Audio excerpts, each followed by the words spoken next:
Now, I've given lots of advice over the couple of years that I've had this channel to do with moving to Italy. I've spoken about visas, I've spoken about the mistakes I've made, I've spoken about the importance of having a strong why. But there is one significant thing that I have referenced in previous videos, but which really deserves its own, and that is your mental health. You might be thinking that this doesn't apply to you, but there is something very important to remember. When you are in familiar surroundings with people that you know and can communicate with, and in a culture that is second nature, you are naturally going to feel more comfortable. Life is difficult and can bring many challenges, but if you have a support network around you, it can feel more manageable to deal with. Strip that away though, and it can really take a toll on your mental health. I've made no secret of my own personal struggles with anxiety and mental health. In fact, it was my breakdown here in Italy that inspired my book, Wake Up to Your Worth. So I can tell you firsthand that aside from the bureaucratic matters that you'll need to take care of ahead of your move to Italy, you also need to prioritize how you will look after your mental health. Moving to Italy is both exciting and daunting in equal measures. It's a new chapter in your life. There are new experiences to have and a new culture to learn about. But when the excitement fades and the reality of everyday life gradually sets in, which it will, that is when you can start to notice the effects if you have neglected to take care of your mental health. Looking after your mental health isn't about adopting a kind of toxic positive attitude and stifling any negativity you may be feeling. It is about leaning into how you feel and identifying why you feel the way that you do. When you are able to understand the reason and cause behind it, that is when you can start to make changes and take steps to improve your situation. A common issue that people who move to Italy face is loneliness, particularly if you move here solo. Now, for the most part, people here in South Italy are incredibly warm and friendly, but there will be moments here where if you don't have anyone to spend time with, it is particularly poignant, notably Sundays, festival days, and Christmas. These are typical family moments, and you can really feel like an outsider if you don't have anyone to spend time with during that period. Remember, this isn't a holiday. When you are away for a limited period of time, it doesn't matter so much if you spend periods of time alone, because ultimately you are going to go back home to your friends and family and share those memories with them. However, if you live here, this is your everyday reality, and it is somewhat different. Connection is the lifeline of Italy, and I credit the connections that I made in the expat group back in Salerno with helping to pull me out of what was a very dark place. In fact, as much as I have a love-hate relationship with online expat groups, I have found that the in-presence ones are so much better. I always say that you have to be careful and not limit your contact to just expats, because full integration in a community does require contact with the locals too. But as with anything in life, you have to learn to walk before you can run. Building your confidence in these groups can really help with your interaction with others, not to mention the fact that locals often join these groups to improve their language skills, and someone always knows someone who knows someone. So naturally your connections are going to grow as a result. Having hobbies and interests is an essential aspect to looking after your mental health. When you move to Italy, it's so easy to become fully consumed by all the aspects that you have to do.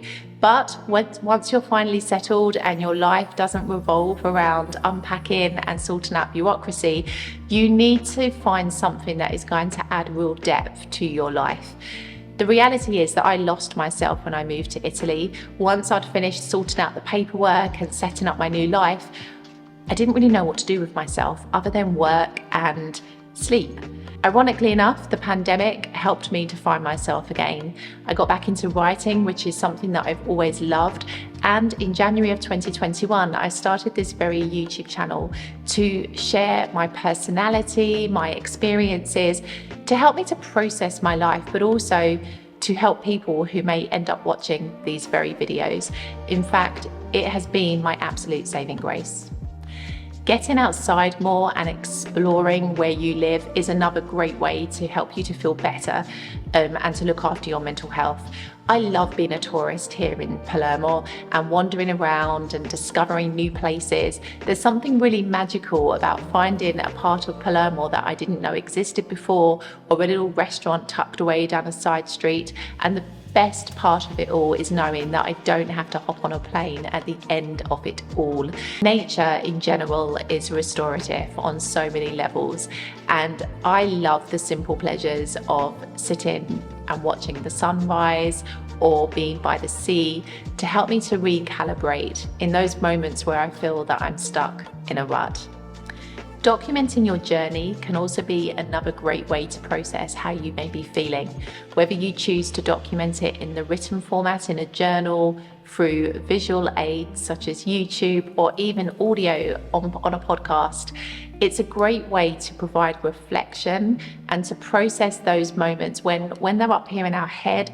They can often feel so much bigger than when we actually get them out onto paper or onto a video, for example, and we can start to learn the lessons that undoubtedly are going to arise. I think as well, it's really important to be vulnerable. There is almost this need, if you like, that when you become an expat, you feel that you have to only talk about the positive experiences that you're having.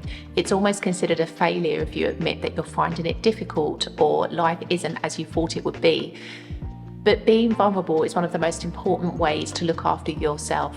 You do yourself a disservice if you try to stifle the sadness or negativity you may be feeling in favour of pretending to those around you that everything is okay. This is one of the biggest things that I see people do here a lot in Italy, even in everyday life. They stifle how they really feel to put on this mask and illusion for everybody else around them. But in reality, the only person that they're damaging is themselves. It is okay to not be okay. It is okay to admit that you've made a mistake or to accept that life isn't as you thought it would be. There is no shame in that. We live in a world that tries to present itself as something that is perfect, but life is imperfect, 100%. And so you have to accept that your experiences can also be the same. But in every moment, there is something that you can learn, and that is the most important thing to hold on to. If you're moving to Italy, or you have just arrived and you're starting to struggle, I want you to remember this. Life is nothing but an illusion. People often just present their best edits. You can scroll through countless YouTube videos and see people presenting the ideal life and the dolce vita here in Italy, but what you often don't see are the internal struggles that they are facing or the problems that they are having to navigate. Because guess what? This is reality. Italy is not a fairy tale, and it's not a place where your problems are going to magically disappear. In many respects, life here can heal you, but Italy is complicated in and of itself, and so it's also going to test you. It's a game of two halves. Comparison is destructive on so many levels, and I'll be diving deeper into this topic, sharing experiences from my life here in Italy over on my brand new podcast channel, Lessons from the Boot. In the first episode that will be launching later this week, I will explore this topic and talk about it in a bit more detail. So if you're interested to know more, make sure that you are following along on my podcast channel using the link above. You can find my podcast on Spotify, Amazon, and Apple. And also on this very YouTube channel, you can listen along using the podcast tab. So make sure you follow so you don't miss when the first episode launches later this week. Moving to Italy is a big decision, and one that will provide many growth opportunities. But fundamentally of all, it is important not to let the distractions of moving to Italy detract you from what is the most important thing: protecting and looking after your mental health. I'll see you in the next video.